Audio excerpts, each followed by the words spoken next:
મિત્રો, આજે લાંબી મુસાફરી બાદ અત્યારે જ પરત આવ્યો છું અને આજે ગોધરા ખાતે આદિવાસી, દલિત, ઓબીસી તમામ શોષિત વર્ગની સ્ત્રીઓનું જે એક સંગઠન છે તે સ્ત્રીઓ સાથે વિચાર વિમર્શ કરવા માટે મને એક દિવસ બોલાવવામાં આવ્યો હતો. આ સ્ત્રીઓમાં જે આગેવાન છે તે ઘણી બધી સ્ત્રીઓ એવી છે કે જે શાળામાં બિલકુલ અક્ષર જ્ઞાન પામેલી નથી, પણ તેમની સમજણ એ કોઈ પણ કોલેજનું શિક્ષણ પૂરું કર્યા હોય તેવા વિદ્યાર્થીઓને ટક્કર મારી શકે એવું છે. એમની સમજ બહુ જ સચોટ છે. આજથી 30 વર્ષ પહેલાં આદિવાસી સ્ત્રીઓ જ્યારે પોતાની જમીનમાં લાકડા લેવા જાય કે ખેતી કરવા જાય તો જંગલ ખાતાની કનડગત પોતાની જમીનમાં એમને વાવવા ના દે કે આ જંગલ ખાતાની જમીન છે, આમાં ઝાડ વાવવાના છે.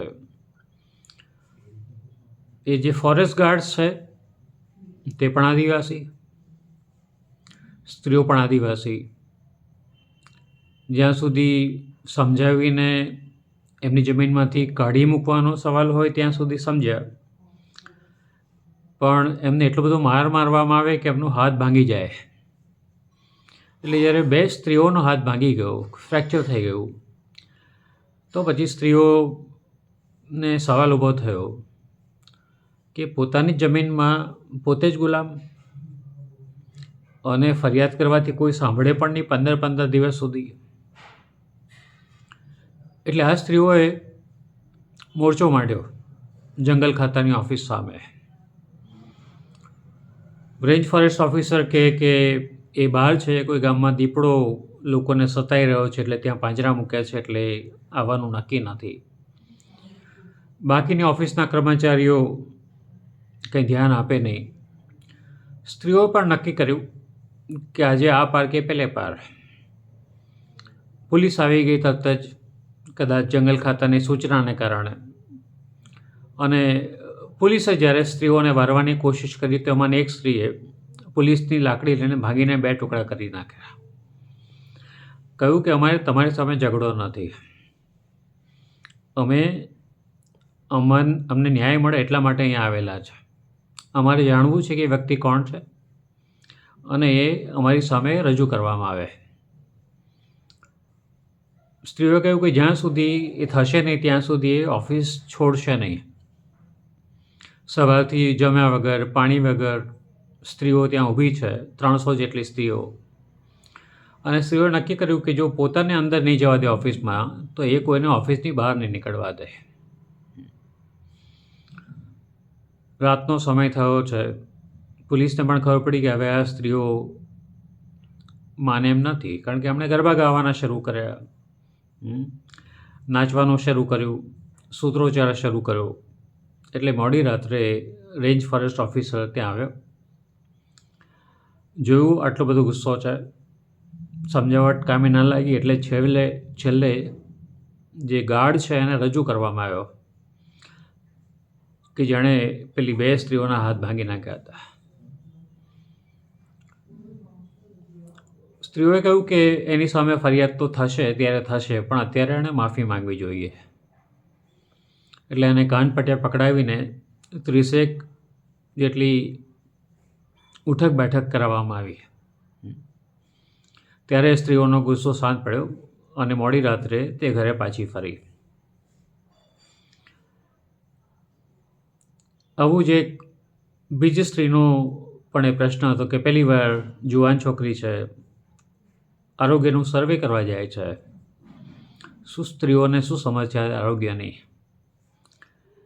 ત્યાં કંઈ ધાર્મિક સંગઠન છે અને એ લોકો એના ચોપડા લઈને ફેંકી દે છે અને કહે છે અમારે અહીંયા કોઈ મિશનરી ના જોઈએ. આ સ્ત્રી તો આદિવાસી છે, એ કોઈ મિશનરી તરીકે ગઈ નથી કે નથી એ મિશનરી, પણ એ શબ્દ બધાને હાથ વગો આવી જાય છે. જ્યારે પણ કોઈને ડરાવવા હોય તો મિશનરી છે, વટાળ પ્રવૃત્તિ છે. પણ આ સ્ત્રી ડરેવી નથી. એટલે સંસ્થાના માણસો પેલી સંગઠનની ઓફિસે ગયા અને કહ્યું કે તમને આ કરવાનો અધિકાર કોણે આપ્યો કે તમે કોઈના ચોપડા લઈને ફેંકી શકો ગામમાં? આ તમે અમર પટેલ લખાવી લીધા છે ગામ. છેલ્લે એ સંસ્થાના વડાએ બધાની વચ્ચે માફી માંગી કે માફી માંગે છે અને આજ પછી આવું કંઈ નહીં થાય. આ સ્ત્રીઓને હું મળ્યો. છેલ્લા 27-30 વર્ષથી સ્ત્રીઓ ત્યાં કામ કરે છે આદિવાસીઓનો અધિકાર માટે. જંગલ જમીન છે, આરોગ્ય છે, મનરેગા છે, અન્ન સુરક્ષા છે, રાશનની દુકાનમાં બધાને પૂરતું રાશન મળે તે માટેની લડત. પણ દેખાય છે કે ડગલે ને પગલે તમારે લડવું પડે છે. એટલે એમણે એક ગીત ગાયું, અમારા હક માટે અમે લડીશું. એટલે મેં એમને પૂછ્યું કે હક જેવો છે તો એના માટે લડાઈ કરવાની ક્યાં જરૂર છે? પણ હક તો આપેલા છે, બંધારણમાં લખેલા છે, પણ તમારામાં લેવાની તાકાત હોય તો તમે હક લઈ શકો છો. એટલા માટે સંઘર્ષ અને લડાઈ શબ્દ એ ગીતમાં આવે છે. આ તમામ સ્ત્રીઓને મળ્યો. એમની એક બીજી વેદના છે કે સરકાર સામે લડવાનું, સસ્તાનાની દુકાનવાળા સામે લડવાનું, પોલીસ સામે લડવાનું, અને છેલ્લે ઘરે જાય તો પતિ સામે ઝઘડો થાય. એ કહે કે તું મર્યાદા ઓળંગે છે, તું પુરુષોનું કામ કરવા માંડી છે, તું ફરતી થઈ ગઈ છે. એટલે જ્યારે તમને એક પણ જગ્યાએથી ટેકો ન મળે, સમર્થન ન મળે, અને એટલા બધા પૈસા નથી મહેનતાણા તરીકે, તો તમારી જિંદગી જીવવી કઈ રીતે? હકીકતમાં તો સરકારની ફરજ છે અને બંધારણ પ્રમાણે તો ખાસ ફરજ છે કે નાગરિકોના અધિકાર જળવાય તે સુરક્ષાની પ્રાથમિક જવાબદારી તો સરકારની છે.